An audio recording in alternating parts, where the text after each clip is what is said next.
Hey, Leah here. Hey, I'm just going to walk you through a few things that you can learn from the email that you're getting. So, if I'm sending you this, I am providing you information on a variety of different areas. So, you'll see I'm always going to recap kind of the criteria that we've used here. And for each area, it's going to give you the name, the zip code, so you start to get familiar with it, how many homes are included, and then a link to those homes so that you can start to understand the difference between one area and another, and that's going to all kind of make sense.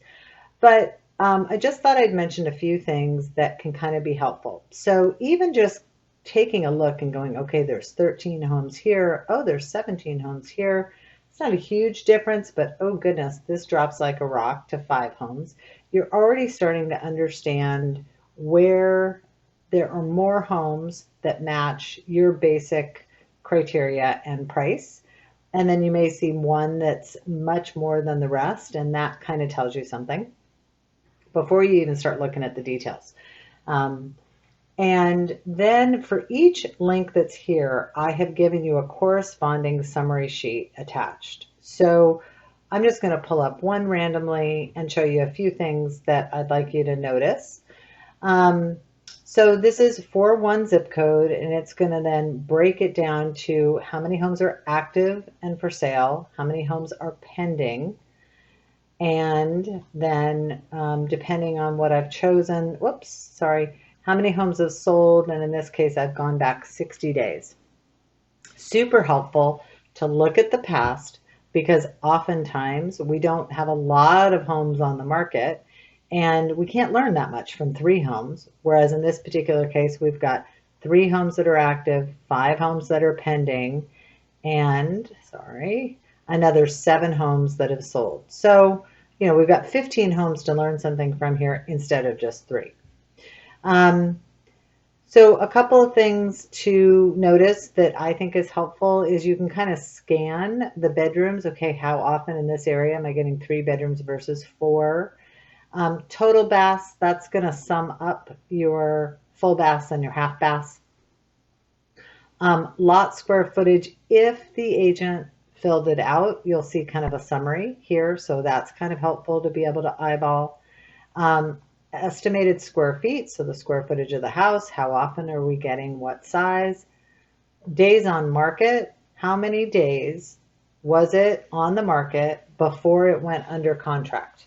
Now, there's a couple of reasons why these numbers can be slightly inaccurate if somebody has coming soon or they've fallen in and out of escrow. There can be a couple of nuances, but it's still super helpful to at least kind of scan because you're just trying to get to know the market. List price, LP. If somebody's got something in a range, happy to explain why would somebody do a range. But it's interesting, I would totally ignore the list price per square footage and sales price per square foot. Happy to explain why, but I am not a fan. Um, Unless you're looking at huge swaths of data like San Diego compared to LA or San Diego compared to Denver, Colorado, then I think that's helpful. But barring that, when we're only talking about 7 homes, there are so many variables that go into why is this house in the 600s and this house in the 800s, beyond just square footage. This is 1364, this is 1204.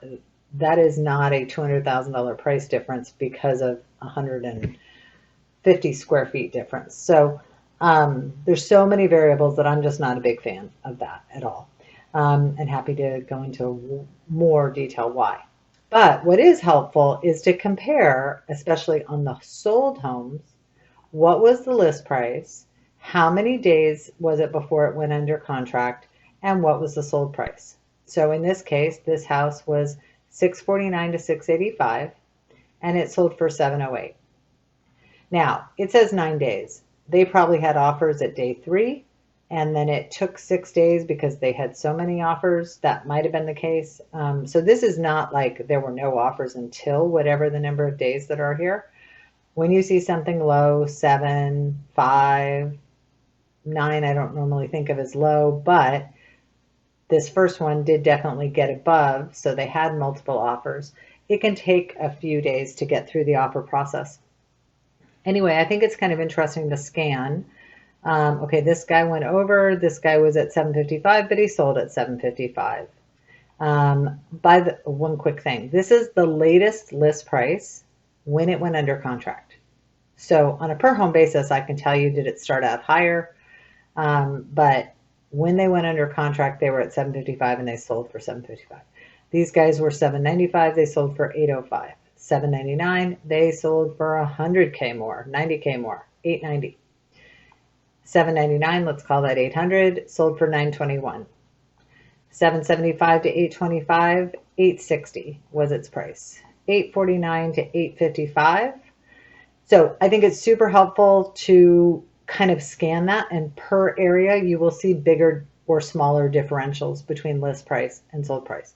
Now, if a seller prices this too high, it's not like everything goes over, and you're going to see that in other areas. If the seller overprices it, like, that's the worst mistake they can make. But I think it's really helpful per area, and again, you have a PDF per area to kind of get used to that. On the pending side, you're not going to see a sold price yet because it hasn't closed. As we get hyper focused, if there's a pending we really need to know because we want to make an offer on another house, I will call that agent and get a sense for what they sold for. But for right now, we can't see that unless I call. But if, like in this particular example, we're comparing 12 areas. We're not going to call all the pendings. We have sold data that's already super helpful. But on the pending side, you want to notice the days on market. Holy bejesus, 179 days. If that's accurate, that's a really long time. 30 days for this guy, 17 days for this guy, 8 days. That's pretty fast. 18 days. Now, again, this list price, it may have been higher, which you'll be able to see a little bit if I go back to the example. And let me just go down to, I don't remember which one I clicked, so I'll just click this one. There is a current price field, and there's an original price field. This is the original price unless, if it was originally in a range, let's call it 860 to 880, the original price field will only show you the top end of the range. So, but that's a place for you to kind of see, are these the same or are they different? Gives you a good idea. Okay, so the other thing to kind of learn here, right now we're in such low inventory that this is a little bit moot, but the fact that there's 3 homes active in this example, 5 pendings, so more pendings than active, that tells you that there's not a lot of on the market. And then when we go, okay, there's 7 homes that have sold in 60 days, so 3.5 per month. We compare that 3.5 that have actually sold in 60 days with how many are active. And a 3.5 divided by 3, that's, it's about 1 month of inventory. That's low. So pre-COVID, San Diego's always been low, but we, as a city and most areas, kind of vacillated between 2 months of inventory, 2.5 months of inventory. This particular one is at 1 now. So that just kind of indicates like how low it is. So have fun with it. Take notes. Which homes do you love? Now, keep in mind, let's just say if I send you 100 homes, and let's say you really, really like 20 of them, probably once you start to analyze like what street is it on, what do the neighbors look like, is there a towering house next to it, that 20 is probably going to become 10 as we start to learn more and more about what's important. You can certainly do pay attention somewhat to the map. If you feel like going really deep with this, pay attention, because if this house was right here and it was back in El Cajon Boulevard, might love the house, but the location, we can tell for sure, is noisy. Obviously, just like Google, this is a small image of Google Maps. You can get down onto the street if you want. And, oh, do I care about telephone wires? Yes or no? I can see the neighbors in a small version. If you want to go straight to Google Maps, then you would click there. Anyway, okay, this is already becoming a long video. So have fun with it. Take notes about the ones that you really, really like. I want to know, even if it's sold, I learn a lot. You learn a lot from um, by what you like. And some of these may become drive-bys for you. You know, you may want to go drive by the area. You may have some hits, and that may help you get to know what neighborhoods you like and don't like. Okay, hopefully that's helpful as a little primer. Looking forward to it. Bye-bye.